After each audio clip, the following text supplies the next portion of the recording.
ট্রফিটি।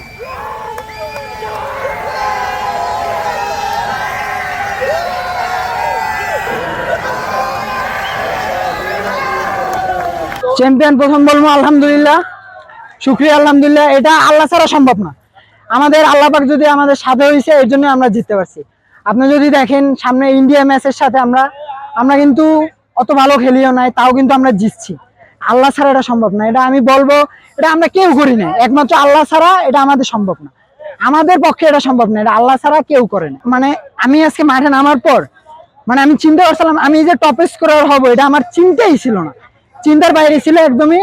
আমি চিন্তা করছিলাম যে আমার টিমটার আগায় নিয়ে যাওয়ার, বাট এখান থেকে একটা সেট পিসে গোল করছি। এটা আমি বিশ্বাস করি না, এটা আল্লাহ পাক ছাড়া আমি করিই নাই, এটা আল্লাহ দিছে আমারে, এর জন্য আমি পারছি, তাছাড়া আমি সম্ভব না। সত্যি কথা বলতে আগের বার 20-তে আমিও ছিলাম, তো আমি আর কি কখনো ভাবি নাই যে ইন্ডিয়ার সাথে হারবো। তো হারার পর অনেক কান্না করছি। তো কান্না করার পর একবার চিন্তা করছি যে এত কান্না করে লাভ কি, আমার আল্লাহর সাথে যদি আমি কান্না করি অবশ্যই আমরা চ্যাম্পিয়ন হবো একদিন না একদিন।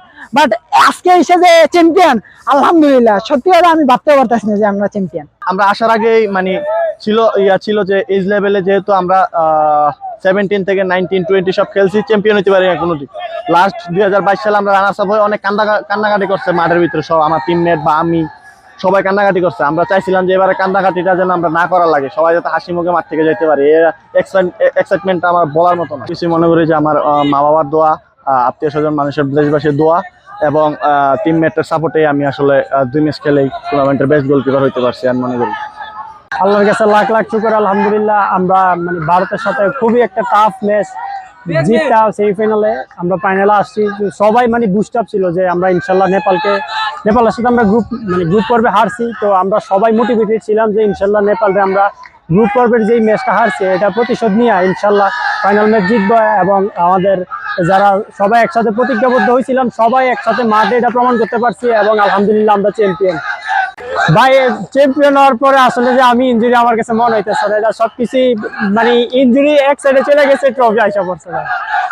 আল্লাহর কাছে লাখ লাখ শুকর, আলহামদুলিল্লাহ। আলহামদুলিল্লাহ, আসলে এই অনুভূতি বলে বোঝানোর মতো না। আমার ক্যারিয়ারের আমার এখন পর্যন্ত আমি মনে করি আমার সব থেকে বড় অর্জন গোল। আসলে দেশবাসী, আমার যারা ভালোবাসার মানুষ আছে তারা সবাই চাচ্ছিল যে আমি যেন একটা গোল করি। তো আলহামদুলিল্লাহ আমাকে এবং আমার টিমমেটকে ধন্যবাদ জানাই, বিশেষ করে মিরাজকে। সবাই আমাকে সাপোর্ট করছে, এই কারণে গোলটা করতে পারছি আলহামদুলিল্লাহ। ফাইনাল আসলে আমি আমার ভিতরে যেটা ধারণা ছিল বা আমি সবার সাথে বলতেছিলাম যে নেপাল যেহেতু আমাদের গ্রুপ পর্বে হারিয়েছে, তো ওদের কনফিডেন্স লেভেল আপ থাকবে, তো ওদের আপ থাকুক, ওই যে অ্যাডভান্টেজ ওইটা আমরা নিব। আর আমার দর্শকের মাঝে খেলতে আমার খুব ভালো লাগে। দর্শক ওদের সবকিছুই ওরা আমি সেটা এনজয় করছি এবং এনজয় ভাবে আমি খেলছি এবং আলহামদুলিল্লাহ।